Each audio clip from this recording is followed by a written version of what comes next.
Computer. Oh, There you well, go. there you go. I'm gonna say, Gordon, for someone to make a video like that, they must be getting a lot of phone calls from angry clients, and that means that we're doing our job and we're educating people. And one of the things that I found out, like when you call those lines, a lot of times they're not very transparent. So that was very transparent. Who knows how long she's going to keep her job because the insurance company that she's working with probably does not appreciate her going on TikTok and kind of exposing I'm what. going over there with Tony, but I just wanted to say that we did this call with Jennifer this week, and she's on right here. And Yeah. we had this call with the company and had the information. And the person was actually pretty nice that we talked to. They gave us a good amount of information, but this is we need to be doing this. Like all of us should be doing this once a week, calling companies and getting people this information. No question. Yeah, somebody Um, asked in the chat what company. yeah, Oh, is your this company. Well, hang tight. You're at the training, well, so you might supposed to be in an overview. What's your name? iPhone? yeah, they might need to be in the business overview if they don't know if Okay. I don't know who I'm invited them or what. have them go over there and I'm going to the business overview. Tony's calling me. I need to be in there. Louis or Louis? Yeah. So have Yeah, yeah, he should be with me. okay, Lewis, go with me. Lewis, go to the overview. breakout room, and then you'll learn everything over there. Hector, Yes. I don't think it's that long that people could not hear it again, and this time it will be recorded in the front end of this recording. I don't know what the rest of you guys think, I but I agree think with that. so. I think that's a You good can idea, but I gotta go play to the it back breakout one room. more So you time. it's Gonna on play it the again? All it's right, on the Matt. See you, leaders bud. chat. If you scroll up a little bit, Hector, you can share it. I gotta go to the room though, because Tony Gotcha, can't share gotcha. it. Okay, let me pull Right. it up. We We got a we lot of content to cover this morning, guys. You're going to be yeah. devoured here in the next You want me 40 to minutes. you want me to skip that or do you want to play it real quick? Play Or it again, please. You okay, can play it. let Play me it. let me scroll back up because I know where it was it posted on the Dream Chasers?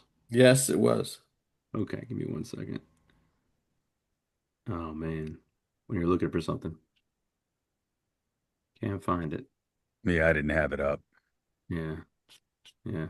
for I'm that. gonna have to skip it. But we will certainly It said actually. Dream Chasers leaders, right? Oh, that one. Okay, so I was looking at the normal one. Javon Stewart, Yep. Okay, I 252. got it. I got it. I got it. I got it. Okay, let me share my screen. So for those of you who just hopped on, we're going to share a quick TikTok video that Jay shared with us. Here we We got a go. lot of stuff to cover that's maybe as good, if not better. So let's go, go, go. Okay, gotcha.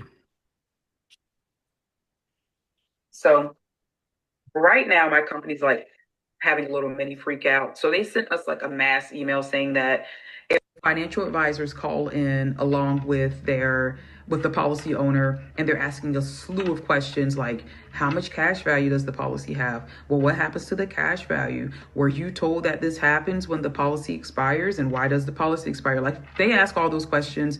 They're basically telling us to gauge the question, don't make the company look bad, and answer it to the best of the knowledge and the workflows that you have.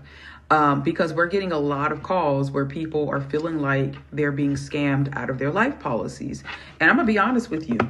When it comes to your life insurance and you have cash value is what we take out of your premium, a small percentage, we set it aside. You can borrow against it. If you have a universal life policy, you can do a withdrawal, whatever. And when people die, they think that the cash value is going to go to the beneficiary. That's not true.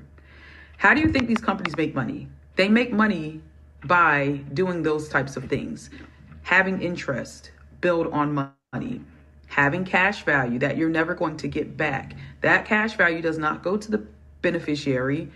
That cash value goes to the company. So if you paid into the policy and you have at least $25,000 in cash value saved into the policy, when you die, nobody's going to get that. The company's going to get it. It's going to stay with the company. If you took out a loan on your policy and you pass away and you did not pay that loan back, that loan amount's going to come out of the death benefit. That's supposed to go to your family. So you can minus that from the death benefit. I'm not saying life insurance is a scam. I'm not saying it isn't, and I'm not saying it is. But what I am saying is that please be merciful on representatives and customer service agents and claims examiners and persons like myself who are taking time out to answer the calls, because we can only tell what the company's allowing us to tell. At the end of the day, we still need our job. We are not trying to lie to you. We're not trying to, but we can only give out but so much information. And that's, we only have a certain level of power. And believe me, supervisors do not want to take the call. Oh, get me to a supervisor. They don't want it. They're going to flame us about why they're getting the call and say, well, tell them this, tell them that. They're going to do everything they can not to take that call. All right. I don't mind telling the truth. I don't mind saying, yeah, your policy is not going to pay out for this. It's not going to pay out for that. If it's a homicide, more likely it's not. If it's an unaliving of yourself, it's probably not going to pay out for that. It's not going to pay out for cash value. You're dumping money into this policy. And as you age, your policy is going to more than likely terminate early because you're getting older and your policy is not designed to outlive you. Just be merciful on the representative. They don't want the shade, huh? You got the PowerPoint ready? Wow. I do. You put that on TikTok? Yeah, that was on TikTok. Was that the first time I seen that? Yeah, she probably. I don't know. They won't be happy with her. All right, so today is going to be like one of the most important things is we're going to cover the Crusade, and this is just something for you guys. This is really one of the things that I get really passionate about because the insurance companies and these financial companies out there, they're crazy. They're very greedy. And then once you know why we came into business, then you know why, like Gordon was mentioning, why we've grown so much, right? Let's start with what is a crusade? Crusade is used to describe campaigns against injustice and poverty. A crusader comes from crusade, which meant campaign against public evil. Definitions of crusader: a disputant who advocates reform. Okay. Here's another, let's see what this is. From the A.L. Williams book. It says the first steps to building a winning team is building crusaders. Was that a video that you skipped? I think it was at like 19, like something 19, like the ad that they had. Oh yeah. You guys want to see that? Because it's old doesn't mean it's bad. True.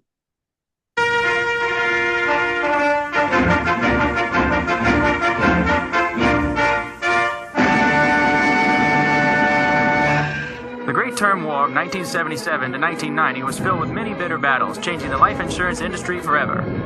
Met with stiff resistance from the enemy, the 225,000-strong A.L. Williams Army answered the challenge. However, nothing was left to chance. Every ALW agent knew what he or she had to do. Every operation was rehearsed in advance. Daily, they left their homes and headed into battle. Delivering heavy blows at enemy targets week after week and year after year, 80,000 whole-life agents were killed or captured.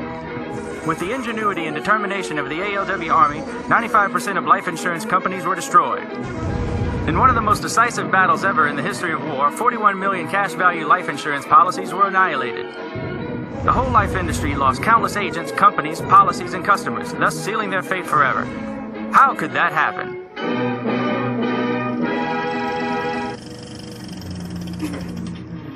That was actual footage from the term insurance. From the war. Yeah, there you go. We're still in a battle, man. We are, for sure. It reminds me of one of those 1930s news broadcasts. So building crusaders, the first step, is to building a team is building crusaders. How to build crusaders: sell the A.L. Williams concept first, buy term, invest the difference, right? That's what we're about. Show the wrong done by the traditional industry. Despite us being in business for so long and us, harping on the crusade, I mean, more policies put in force today are still cash value policies and term insurance policies, believe it or not. Show people the good they can do by being with A.O. Williams, correcting that injustice, and why you should build crusaders. There's a saying that says crusaders die hard, right? It's more. This is more than just about the money. Okay, once you understand what we do, like one of the things I tell people is like, yeah, like I could make more money by selling drugs, but I'm not going to do that. It's not just about the money. It's about doing something that's right. right? And we know that what we're doing is right. Yeah. That's what I tell people whenever they tell me, why don't you go sell whole life and cash value insurance because you can make so much more money. Yeah, sure, but I have to be able to sleep and look at myself in the mirror at night. Okay. Now I didn't know this, but this goes way back. You can see the date over here in the top left-hand corner, 1877. I mean, the insurance industry, they've been around for a very long time. And what you're looking at right there, these are like resources and books and pamphlets that go back all the way to 1877 about the life insurance industry, how it works, the evils of it. So 1977 all the way through 77, and then all the way through to 2013. You see all that? I mean, there's Yeah. like, so if you want to get really good at our business, I'm not saying read all those books, but I'm saying look up some of these books. We're going to go over a couple of some of these, right? And start reading this stuff so you understand uh, how deep it goes. Okay, and it's not something that you have to believe because we're telling you you can actually read some of this stuff about how your life insurance policies work. Okay. And here's one of them. It says how your life insurance policies rob you. Looks like an older book, like maybe from the 1970s or 1980s. Milton. And what I would do if I were you, I would jot down some of these, right? Look that up. Maybe you can go to your library. You can pick up one of these books. The Mortality Merchants, the legalized racket of life insurance, and what you can do about it. Scott Reynolds. Have any of you guys read any of those books? Yeah, Gordon, yes. Yeah. Awesome. They get into details, I'm sure that the insurance companies don't want you to know. You don't even need to read the whole book, but yeah, you can read pieces of it. And we're going to go through some of these today, but yes. Here's another one. It says The Invisible Bankers, everything the insurance industry never wanted you to know. I think this talks a lot about like universal life insurance and just whole life insurance in general. And then stop wasting your insurance dollars. So jot down all of these books. We're going to get into some more details about some of the stuff that went on in Congress back in the day, and what some of the studies and things that they found out about, and warnings that they gave the public about investing your money in insurance policies. So you want to take it from Yeah, next? I can do that. You want to just keep your piece up? Yeah. The life insurance, the great national consumer dilemma, and you got life insurance, still the great national consumer dilemma. More publications. We can keep going. There's some excerpts that are going to come out. The Insurance Trap, Unfair at Any Rate, Herbert Denberg, Shopper's Guide to Canadian Life Insurance Policies and Prices, 1987 edition. How Not to Get Ripped Off. I think that's interesting because if you think about it, are there books and articles written about auto insurance? How not to get ripped off? Not really. It's just it's the only industry where they've really confused the crap out of the consumer. They've just confusion is everything. Term insurance explained, why you shouldn't mix savings with life insurance, the truth about life insurance, dividends, the use of a computer. Anyway, so on and on and on. There's so much overwhelming evidence. If you want to click, Insurance Department of New Jersey. And I think this highlights it. Do you click again? Does it give you an animation or no? No, it doesn't. Just goes to It the does next not. Okay, we'll go back to that. But what's it say? Facts every consumer should know, not from an insurance company, but from the New Jersey State Insurance Department. one. And underneath that on the left, it says probably the least expensive of all life insurance based on a rate per 1,000 is level term. Wow. At age 25 or even age 35, the savings difference between term and other forms of life insurance is substantial. What the New Jersey Insurance Department has to say about life insurance. Not everybody needs it. Many people with grown families or no survivors could do without it, right? Term is the no frills way to do it. So, and it's on to say, if you want to, we could spend the whole meeting reading this, as investments go, whole life policies are not the best for many people. So many things, universal life, because it's a more complex form of insurance. It's even more important to beware of the hard sell and become an educated consumer. This is the New Jersey Department of Insurance. Okay. All right. Salespeople can be motivated by high commissions, bottom right. So, guys, I mean, this is just warning after warning. Quick reference guide: The Games and Scams of Cash Value Life Insurance. I love this book. Now, some of these books you can't even find. You can search them. They're not in print anymore. What's Wrong with Your Life Insurance, Norman Dacey? Because the reality is, you don't have people out there wanting to read these. Right. It's not fiction. It's not fun. This is like grueling stuff. So then and since we also don't want to think about our mortality, Hector, nobody does the research. They listen to the guy that comes in and sells it to them. So they usually end up being sold the crap. So let's go to the next one. Yeah, like they listen to the TikToks. Yeah. Maybe play. This is good. This is old, I know, but this is still facts. This is Phil Donahue. But I it's heard the good. name. I heard the name. You never even heard of the dude. Or you never seen a show. But anyway, let's Oh, watch it. It's good. oh, wait a minute. That's weird. It keeps. Yeah, you gotta. You got to feel a little bad about that. A little. I mean, it's an important issue. You have Right. children, Two. all right, in this age of inflation and diminishing work opportunities, all those things. His life insurance policy is going to become, after the grief, the number one feature of your life. And you don't know how much you're going to get, if anything. Uninformed. Yeah. Yeah. Well, you're dismissed. I'm sorry. We can't. All right. I think what's important about what you said is that there are millions of people who could say the same thing. Isn't it a shame? It makes me feel a little bit better. Yeah. How about you? Help me. I had to take out more insurance since I passed 40. Why, I don't know. Well, who obliged you to do that? Our insurance agent. He wears a uniform, does he, and a badge? He didn't explain it to me, though, why I had to do Do you it. know what? Do you know the difference between whole life and term insurance? No. Do you? Can you explain? Okay, hang on just a minute. Whoa, we got a PhD audience here. What's the difference? You want to stand, please? Okay. Whole life insurance is a policy that carries through for your whole life. Term insurance is something that you take and it decreases as the time goes on. You take it out for... Does term insurance have to decrease? The price of it doesn't increase. You pay the same premium from year to year. Yeah, but is the face value of the policy, does it have to diminish? That I don't know. Which is the better of the two policies in your view? I would say the whole life. Yeah, because... Well, because at the end of the time, you're going to get back all that you put into it plus dividends. At the end of the term, if you're still living, you don't get anything back. Right. Do you know what? What? Today's guest is really going to disagree with you. But that's all right. We're all here to learn, and it doesn't necessarily... Listen, this is complicated.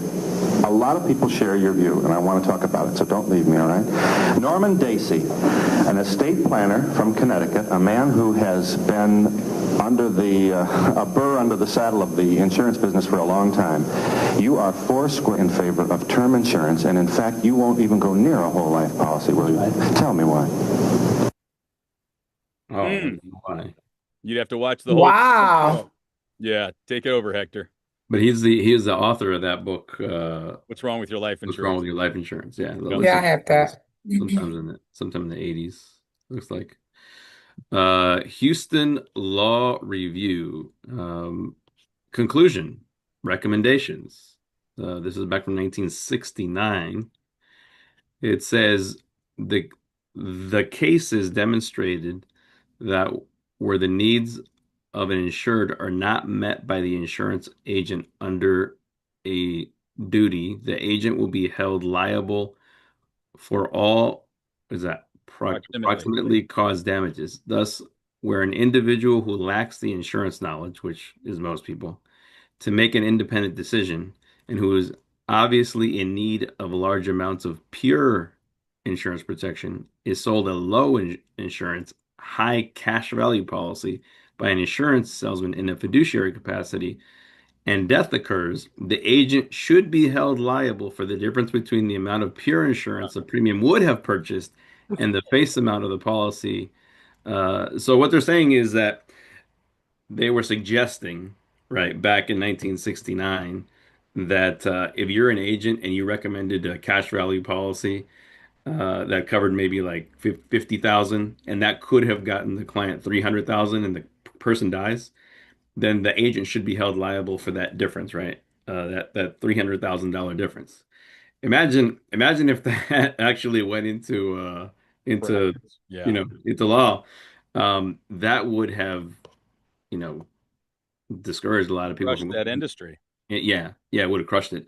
Um, but I can only imagine the kind of pressure that lobbyists put on politicians and all the money that was probably thrown their way for them to look the other way. And I was looking at something about how people make decisions about complicated subjects like politics. Like most people, they don't really research, they don't really do any in-depth study about, how is this going to affect me down the road?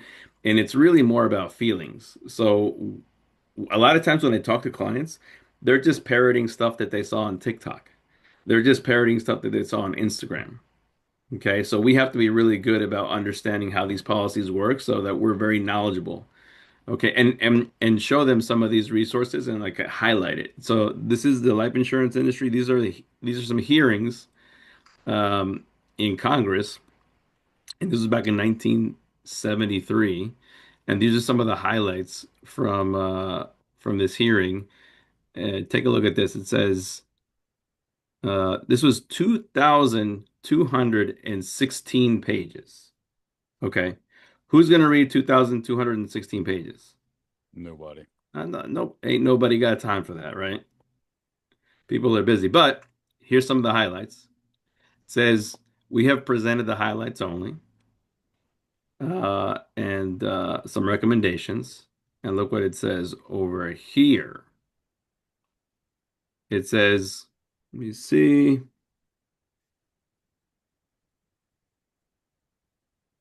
Over here. So, permit me a brief opening statement. More than 300,000 times a day, all year long, American consumers pay a bill without having more than a somewhat vague idea of what they're buying, which is true, right? And then it goes on. These 140 million customers are at an outlay of 23 billion a year in buying life insurance policies, Mm, and it's more now. yeah. There's a lot more of this now. Um, some of you guys remember Ralph Nader. I think he Yep. ran for president, I think, back in the day.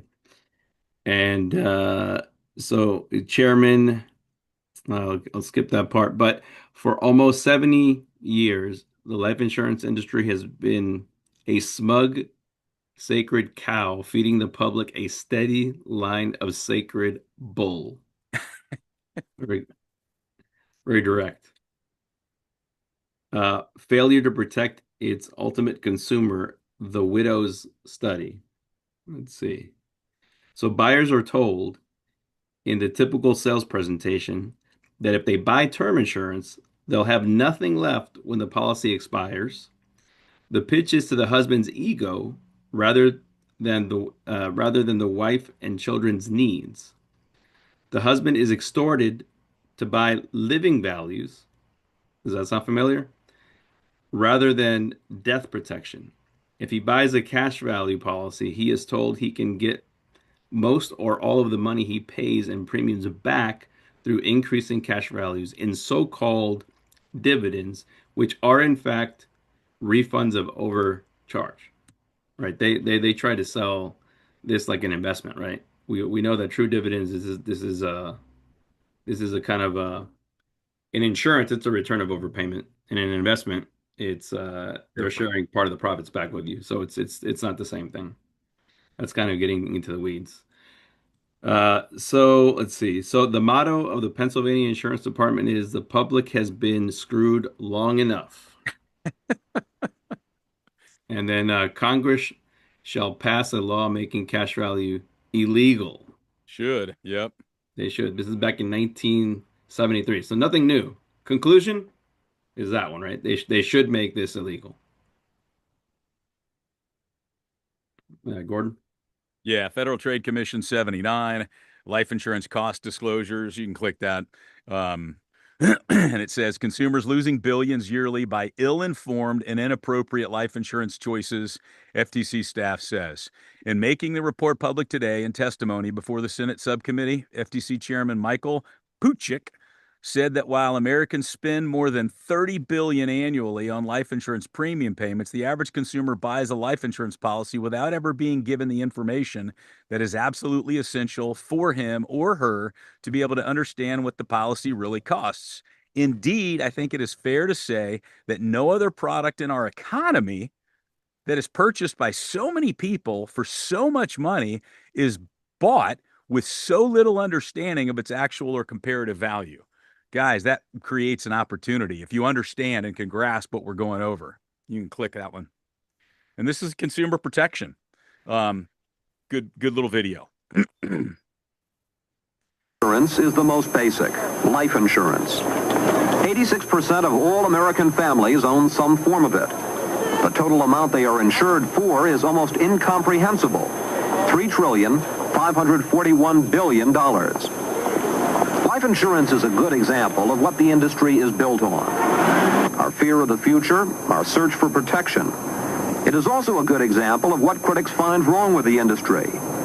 They say the insurance business took a simple idea and made it complicated, then exploited the complexity to make a buck. There are basically two kinds of life insurance, term and whole life. In term policies, all of the premium dollar goes for death protection. Premiums are low, especially for young people, but increase as the purchasers grow older. Whole life is very different. Premiums start much higher but remain constant. Part of the premium goes for death protection, and part of it is put aside. A cash value, a form of savings that can be borrowed against or withdrawn. The big issue in whole life concerns this cash value. Whether it might not make more sense to buy the less costly term insurance for death protection and invest the difference elsewhere. That issue heated up when the Federal Trade Commission here in Washington released this study in 1979, indicating that most people with whole life policies were taking a financial beating. The FTC figured out the rate of return on whole life policies. That is, how fast their cash value was building up. Almost no insurance company will tell you what your rate of return is, and this FTC study may explain their silence, because it found that the average rate of return for all whole life policies in force in 1977 was 1.3%. 1.3%, at a time when other investments were offering many times that return. Michael Perchuk was FTC chairman when the report came out. He says the industry's refusal to disclose rates of return makes it impossible for consumers to shop around.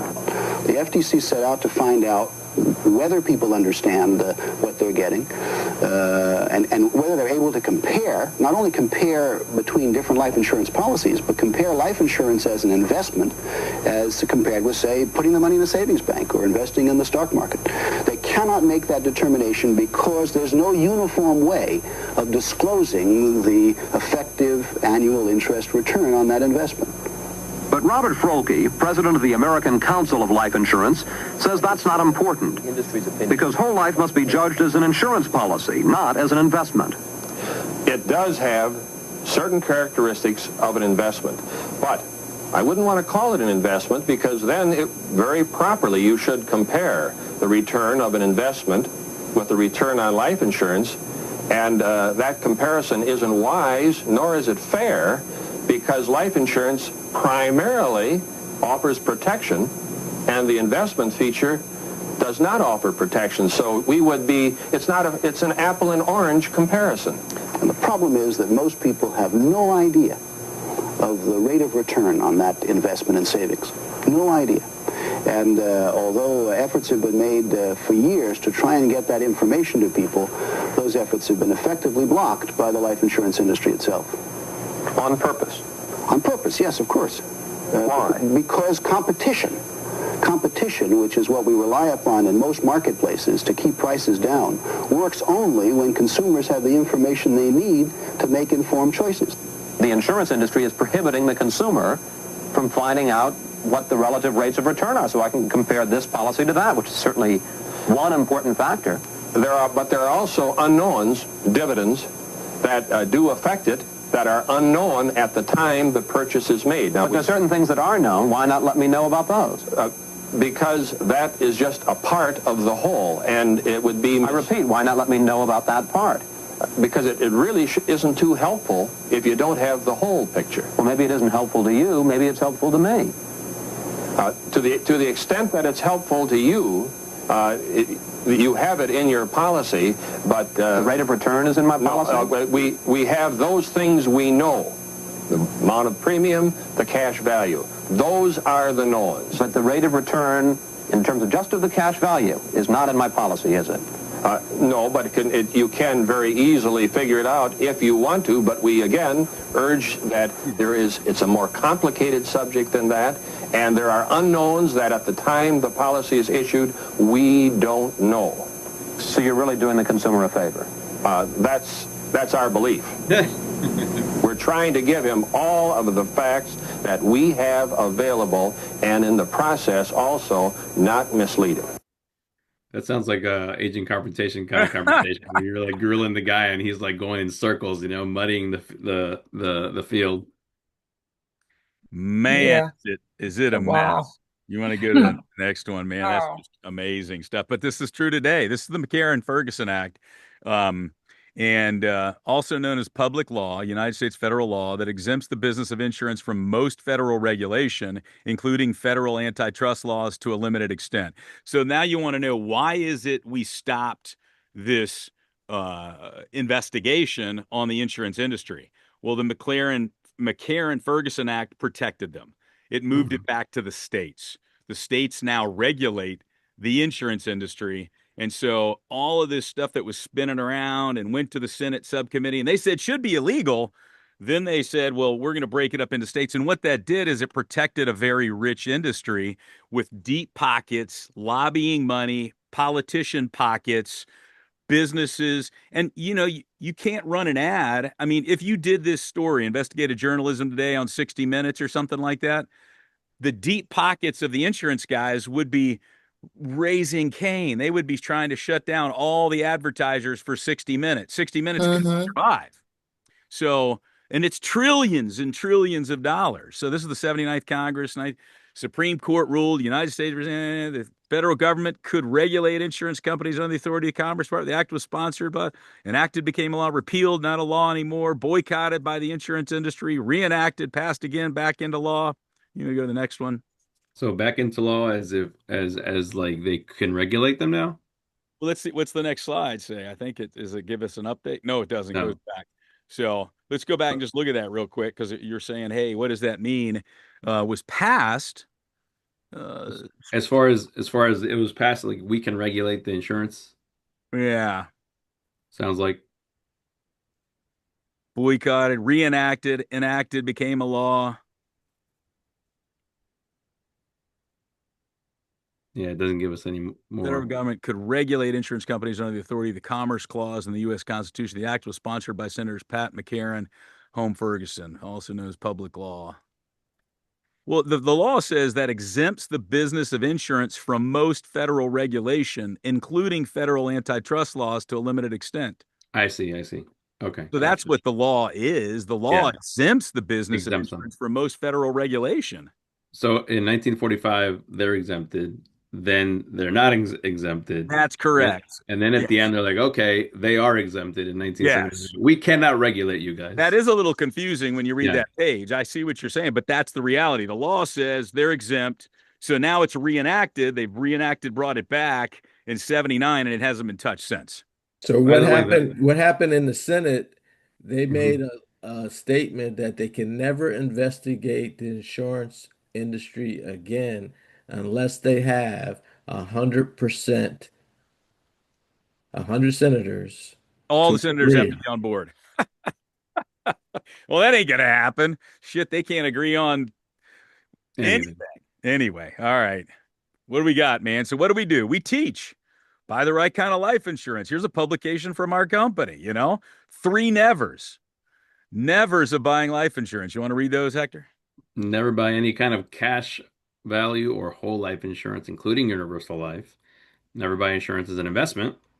and never buy a life insurance policy that pays dividends. That's pretty clear, man. Very clear.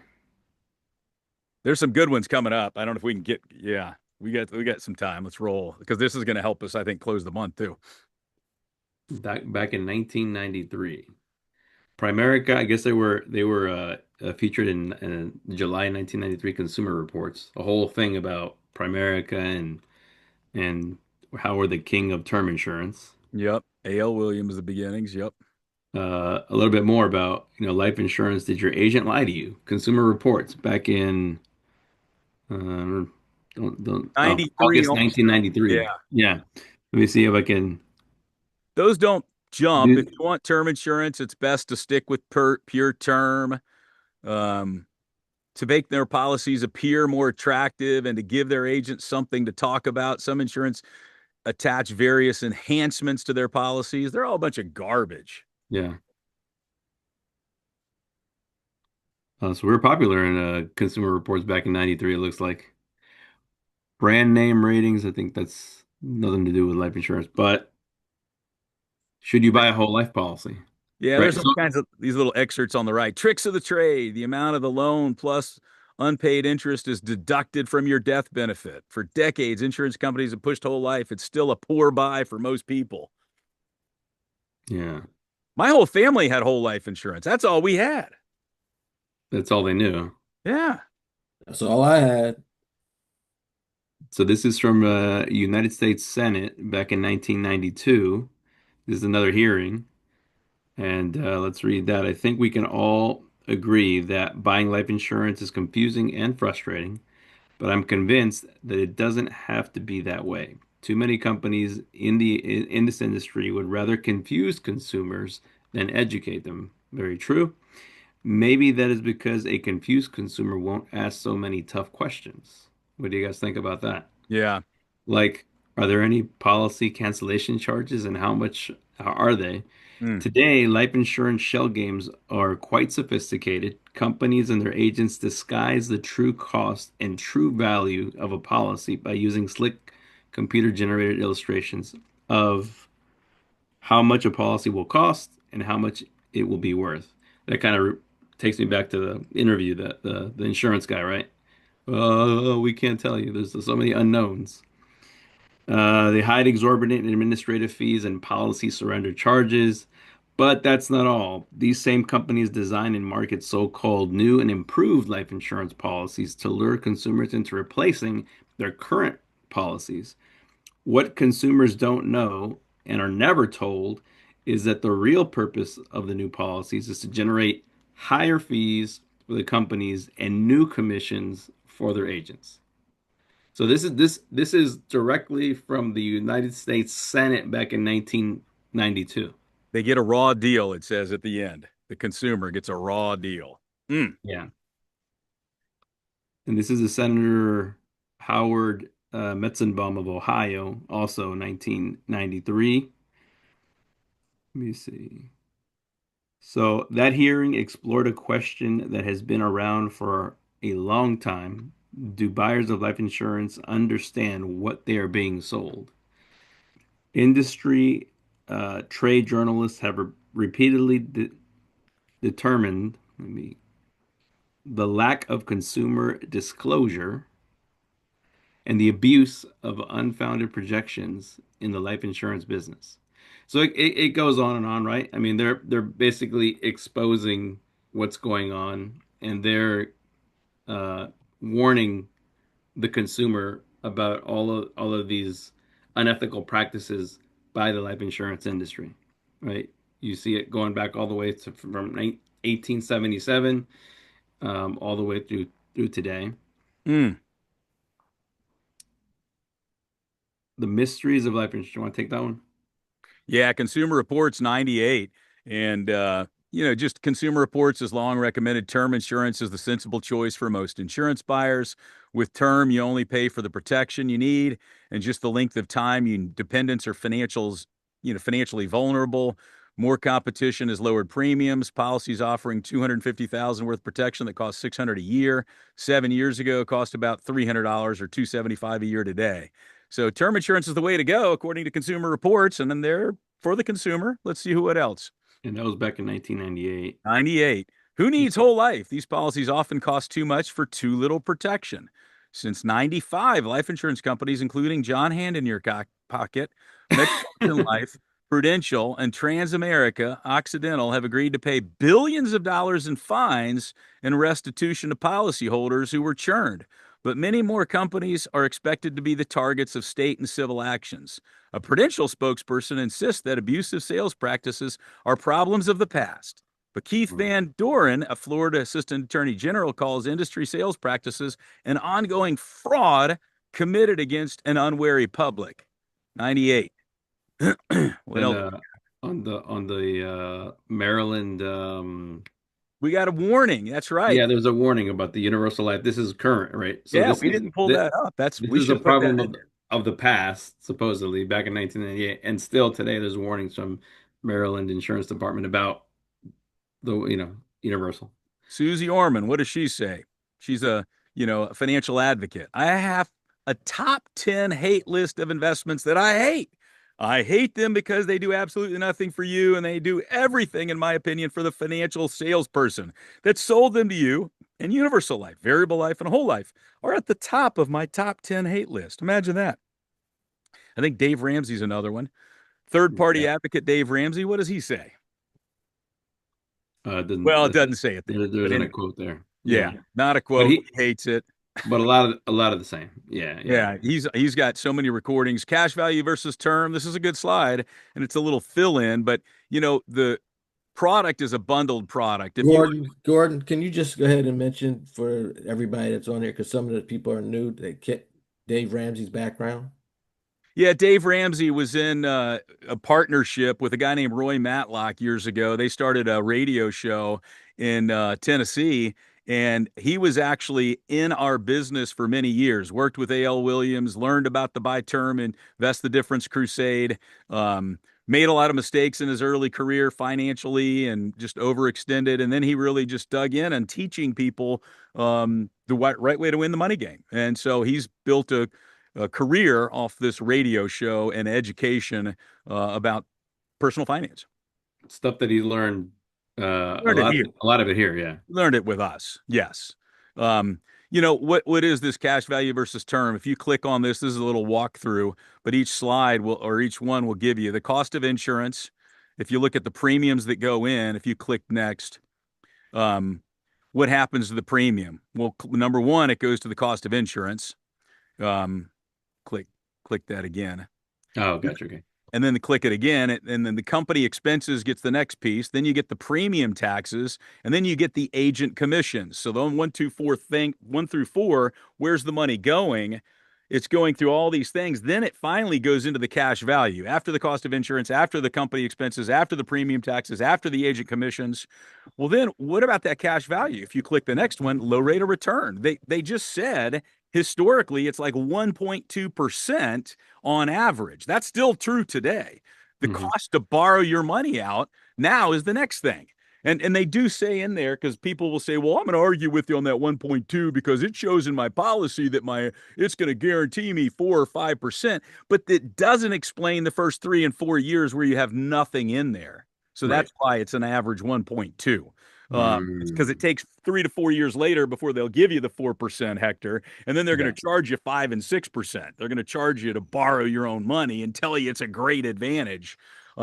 Does not qualify as an IRA. You're right. It's not a qualified account, and you're way better in an IRA. And number 4 is you lose your cash value when you die. Just like the lady started out with TikTok, it ain't yours. So when you die, we just say, do 2 different things: insurance and investments. Keep them separate. Man. 3 kinds of insurance, 3 kinds of term. Annual renewable term. That means just the price goes up, protection stays the same. It's when you need a lot of coverage today, and maybe you don't need it for a long period of time. And then you got decreasing term. That's what's sold still today. All of these are sold today. ART is sold a lot of times by the insurance industry to get you to buy whole life later on, because they scare you. The decreasing term is mortgage insurance almost exclusively. So when you're talking to people and you're sitting with them, find out if they're paying for mortgage insurance through their mortgage. A lot of people are, and you don't ever find out if you don't ask. And all that means is you're paying the same price, but the amount of insurance is decreasing. So you have a decreasing term policy. All right. And then you got level term. That's what we believe in. You lock it in at this price, lock it in at this protection, and it goes for the period of time that your beneficiaries are in the earlier stories, your widows, your orphans, the people around you. If they need your income, that's what it goes to. Okay. Permanent guaranteed renewable level term. That's our whole focus, has been for years, from A.L. Williams to Primerica. We do precision term, power term, built in an industry-leading value, totally unique underwriting system, identity authentication feature, seamless banking information is important. Real-time decisions could be within minutes, completely tailored to one's needs, different amounts of different periods of time. We go up to 35 when the industry will not. Product recommendations made exclusively by the financial needs analysis, marketed exclusively by us, all based on the need, not on some fabricated baloney. It's just the need. Why? Multiple needs, multiple periods of time. Simple, man. Keep it simple. Precision and Primerica and Power Term, the two most, they're awesome products, guys. They are. Yeah, very competitive. Very competitive. The 4 fundamental beliefs. A life insurance company will never give you something for nothing. Right. With cash value life insurance, you pay for 3 things. You only get one. There's never been a third-party article written recommending cash value life insurance. Now, I've seen them written by the salesman. I had a guy one time had a book published, and he was part of the authors, and I sat with him in Baltimore. But I'm like, dude, you sell the crap. Yeah. And you had to self-publish this book and print it, because you can self-publish books. People with average intelligence and above will always do business with you. So remember that. If they have above average intelligence, they're going to say, dang, there's somebody in this business that's logical. I like you. Take it away.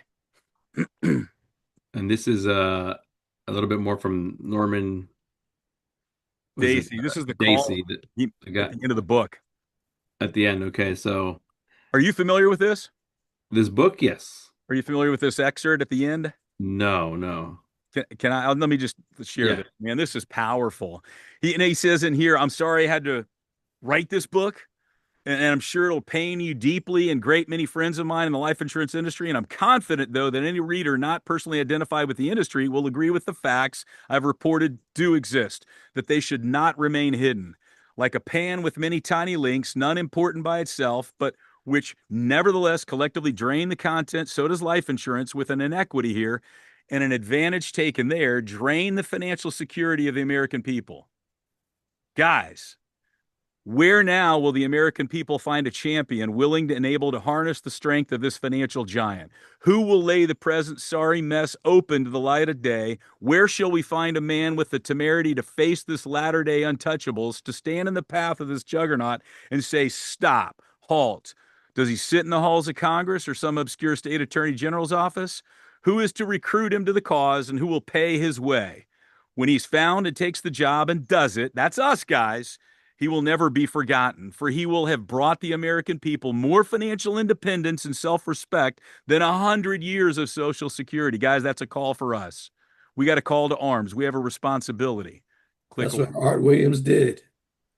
That's what we do still today, as we decide, are we going to get into this? Are we going to go in attack mode and go see everybody we know? 1963. Yep. 89. What's wrong with your life insurance? That's a follow-up book. That's a follow-up. Best-selling classic. It was the lid off the life insurance. Yep. I have that one. Yeah? Yeah. Shall we read all that? No, it just says buy term, invest the difference. Don't get it caught up in the crap that's being sold. But you know what? Go back. It's talking about Millico. Yeah. It does highlight. It does highlight Primerica, right? I mean, back when it was A.L. Williams and exactly. So there's a whole excerpt about our company. Exactly. Yeah, didn't start selling. You can, start selling life insurance if you go back.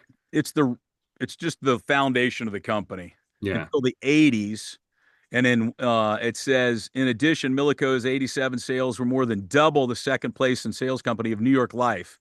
The company got up to like 250,000 licensed people during that period of time. A.L. Williams was running the show.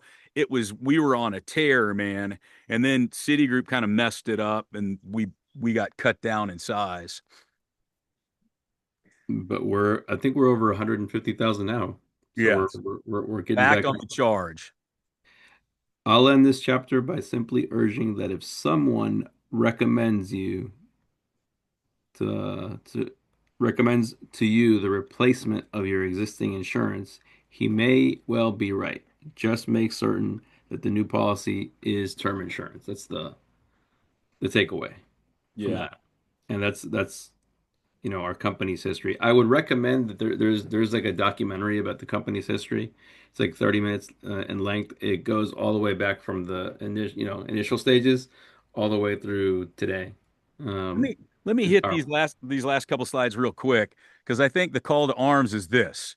If you click on this real quick, this is our concept: buy term, invest the difference, the theory of decreasing responsibility. If you click again, these 85 million baby boomers was the beginning. And if you watch, it'll scroll through the years. Okay. And these guys now today, it'll say like they're 50. What's their ages? It's 55, 55. And this is, 75. So now it would be 60 to 80, the baby boomers. Hit the next one. Hit it again. And it's going to show the millennials, I think. Click the 72 million millennials. So click that again, and that means they're 30 to 50 today, 49, 30 to 49. So click it again. Now you got after the millennials? You got Gen Z. So Gen Z is not 4 to 24. Now they're 9 to 29. So we're getting into the Gen Z market, the millennial market, the baby boomer market. Our market's huge. The tsunami of younger generations continues, not including IGW transfer of assets. So guys, I don't know if there's anything else on these slides to hit, but I think just understand, and that this just shows the life insurance that's being sold today, it's growing in index universal life. That's where the growth has been. Term insurance has been flat because we're the only company marketing it, Hector. Yeah. We got to get back to the crusade. I think, is there any other clicks on here or anything else worth looking at? And then let's wrap, because we got an important weekend ahead of us. It's just saying, hey, there's a continuation of sales and index universal life. That's what's happening currently in the market. So bottom line, this is good. It's our responsibility to be responsible. It's our responsibility to carry the torch for what was started in 77. And it's our responsibility to do more appointments to spread the message. Because if we don't, nobody else is going to do it. It's our responsibility. And guys, 1977 to 2027 is our 50-year anniversary. You can unshare. It's a cool. You can unshare that. But guys, that's funny. It's our responsibility. If we don't do it, we got a 50-year anniversary coming up in what summer after next. Yeah. Less than 2 years away. We're going to celebrate again how great this company has been and continues to be. And it's a matter of getting your piece of the action of saving people's lives, man. Because if we don't do it, there's not another company coming out there. If we don't do it, there's probably not another person. You have these micro, markets. All of us have them. What's a micro market? You take your cell phone, Facebook, Instagram, everything, and the people around you. I'd call that a micro market. And then there's a market of those people around those people. If it's not you, who's going to do it in that micro market? Because it's certainly not going to be your congressman. It's not going to be your senators that are going to solve the problem. They've stepped away. The McLaren-Ferguson Act isn't probably going to be attacked again. So now it's not regulated.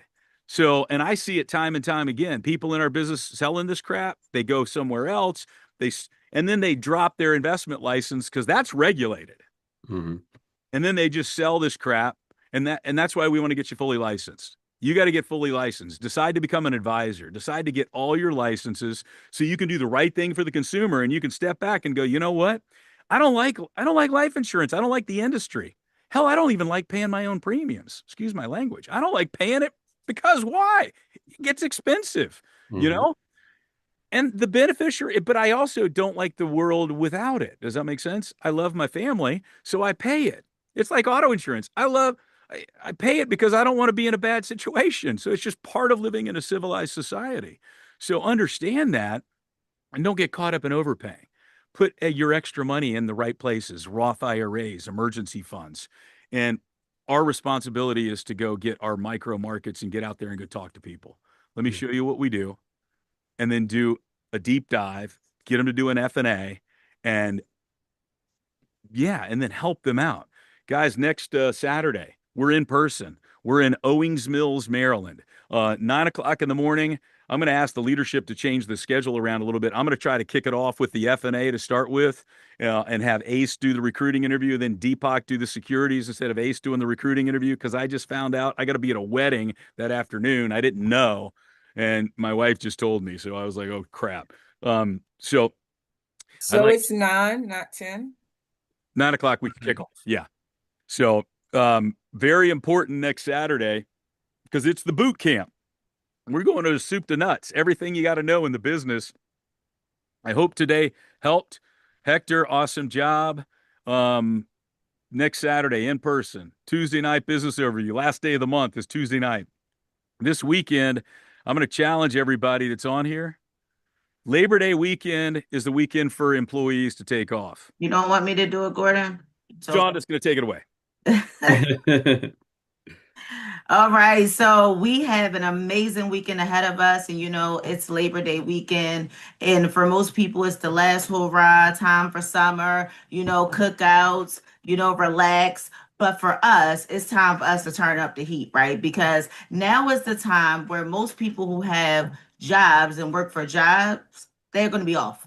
And guess what that means? Good news for us. They're home. They can answer their phone. They're available during the day, okay? So now's the time where if your month is not where you think it should be, and for most of us, when we look around, it is not there, right? The time is now for us to work. So Gordon asked me to share just really briefly a little bit, and I promise we won't be long, but just a little bit of the deserving jar with Miguel Ilyich.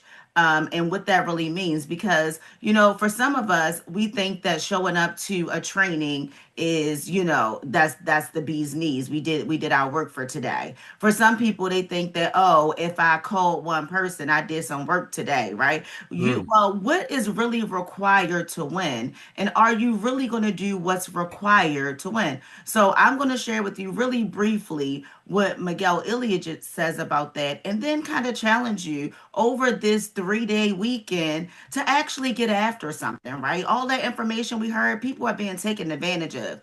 People are, in Worms, there's a bunch of people who market permanent life insurance, talking to people each and every day, all day long, and we are quiet.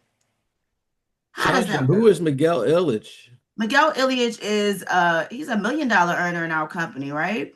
$4 million earner in our company. And he wasn't always in finance. He didn't start out in finance, but it's really about how bad do you want it, right? So let's listen just briefly to what he says is the importance of not taking days off, all right?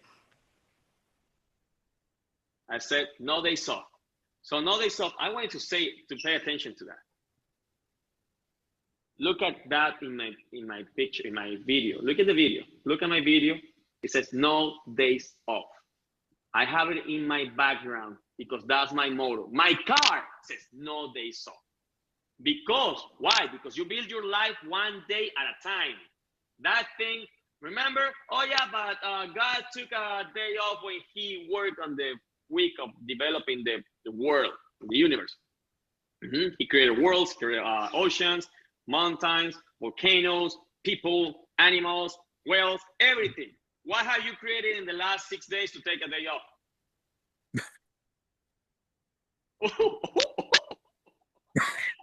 I went to work and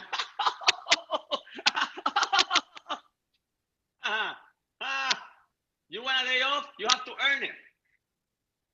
You want a great life? You have to earn it, because everybody wants to have the life, but nobody wants to pay the price. Yeah. And everybody has to pay a price.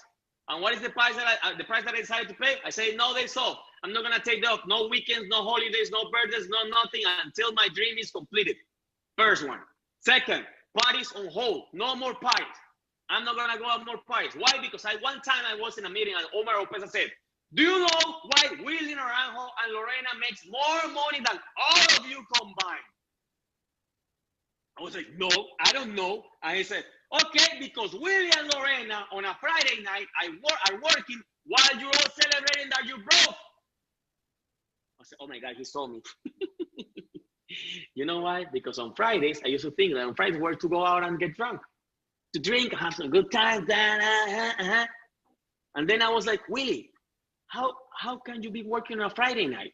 He said, "Why not?" I said, "Willie, everybody goes out on Friday night." He says, "Not everybody, because I don't go out on Friday night. I go out to work. I have a goal." I said, "Willie, when do you drink then?" He said, "I don't drink." "What? You don't drink? Are you okay? You don't drink? Everybody drinks." He said, "No, not everybody drinks. I don't drink." He said, "Miguel, did you come last Saturday to the training?" I was like, "No way, Willie. I said that training is at 8 a.m. in the morning." He said, "Exactly. You know why you didn't come on Saturday?" He said, "Wait, because I went out on a Friday night." He said, "Exactly. You wasted your Friday night and you wasted your Saturday." I was like, "Yeah, but isn't that what everybody does?" Yes. He said, "Yeah, that's what everybody that is broke does." That people that wants to do something different with their lives, they don't follow the same pattern of the other people. That's right. And I'm one of those. If you want to have my life, you do the same thing that I do, and you're gonna have it. I was like, "Do I have to stop drinking to have your life? Do I have to?" And he said, "Well, you don't have to, but I recommend it." And then all right, so I'm going to leave it there. I will put the entire video in our Telegram if you would like to watch it. Yes, thank you. On building a business. And one of the things that he does, and most of us know, is that Miguel, with his no days off philosophy, he has this concept called the deserving jar. And what he believes is not that you get what you want in life, but you really get what you deserve. Okay. And the question is, do you deserve to win? Have you done what's necessary to win? Right. So Miguel's philosophy is that every single day, you are to do one of these things before your head hits the pillow, right? You're going to either do 3 presentations, you're going to get someone involved in your business, you're going to help a family. I'm sorry, I had that twice. You're going to get a license, is what the other one is supposed to be. Or you're going to get 10 new numbers. If you don't do any of that, your punishment is going to talk to 10 strangers and getting 10 new numbers, right? But let's imagine that instead of doing it in a day, we have a 3-day weekend because we don't have a meeting on Monday. I don't know if Gordon mentioned that. We're not going to do our Monday morning meeting. And so you have Saturday, you have Sunday, you have all day Monday. 3 days. Can you do one of these things? In these 3 days, can you do the 3 presentations? In these 3 days, can you get 1 new person involved in your business? In these 3 days, can you help a family? There's so many people, we just talked about the Crusade, that are being taken advantage of. And trust and believe that some of these cookouts, somebody's going to be talking somebody out of some money. They're going to be telling them to be their own bank, invest in IUL, all kinds of things. You don't have to dispute it there. You get their number. Call them. Monday they're off. Okay? Right? Or if you don't do any of that, can you get 10 new numbers over this weekend? So we're going to be lighting our Telegram up this weekend with activity. We're going to see on Monday, on Tuesday when we get back on, which team has the most momentum going into September, right? Which team got the most papers in their deserving jar over the weekend, right? So if you did any success over the weekend, we want to hear about it. Even if it's you went out and you talked to one person, write it in the chat. We want to, in the Telegram, we want to hear about it. If you talk to a family presentation, put it in the chat. We want to hear about it. If you helped a family, did a recruiting interview, whatever you did this weekend, we want to hear about it. Because remember, as business owners, we don't take the day off. We go, go, go. Because it's not just about our families, but it's about the families that we are serving and the wrongs of the industry. Okay? Thank you. Awesome job. Have a great day, guys. Thank you, Shonda. Great Thank job, you, Gordon. Hector. Thank you, guys. Thank you, Thank Sean. you, guys.